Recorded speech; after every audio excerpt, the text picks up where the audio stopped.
কাচকি মাছ হাতে মেখে রান্না করব, এজন্য আমি যতটুকু রান্না করছি ওইগুলোকে খুব ভালোভাবে পরিষ্কার করে নিয়েছি।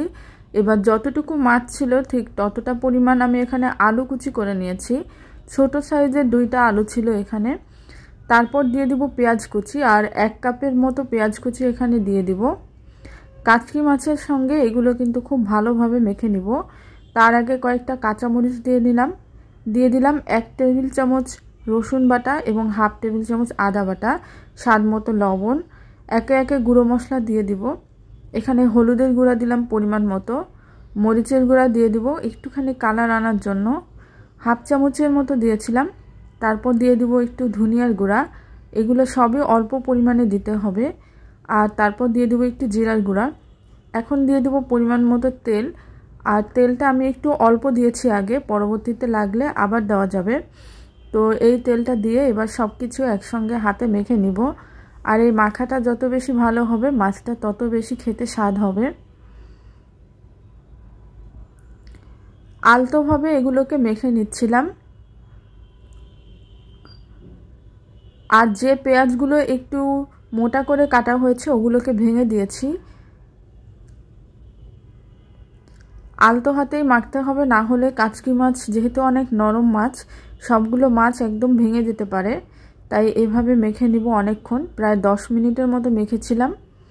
এখন একটু হাত ধুয়ে অল্প পরিমাণে পানি দিব। তার আগে আর একটু তেল দিয়ে দিয়েছি। আমার কাছে মাখতে মাখতে মনে হলো তেলের পরিমাণটা একটু কম হয়েছে। আর এই তো সব মাখামাখি শেষে আরও একটু কাঁচামরিচ দিয়ে দিলাম।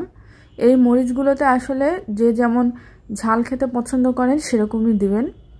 তারপর দিয়ে দিব পানি, আর এখানে আমি অল্প পরিমাণে হাত ধোয়া পানিটা দিয়েছি। এবার ঢাকনা দিয়ে ঢেকে রান্না করব।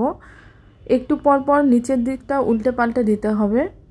এটাতে যেহেতু পানির পরিমাণ অল্প, তাই নিচে লেগে যাওয়ার একটা সম্ভাবনা থাকতে পারে, তাই একটু পর পর এভাবে উল্টে দিতে হবে।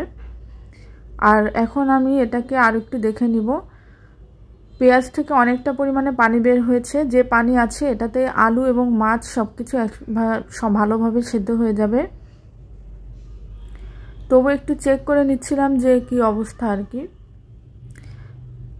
এই পর্যায়ে একটু ধনিয়া পাতা কুচি দিয়ে দিতে পারেন আপনারা। আমার বাসায় যেহেতু ছিল না তাই দেওয়া হয়নি। আর এই তো সব নেড়েচেড়ে আমি মিশিয়ে দিচ্ছিলাম মশলার সঙ্গে মাছ, আলু, এই সব কিছু।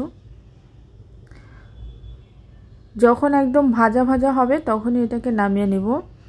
আলুটা প্রায় সেদ্ধ হয়ে গেছে। মোটামুটি সব মিলিয়ে এটা রান্না করতে আমার 15-20 মিনিট লেগেছিল।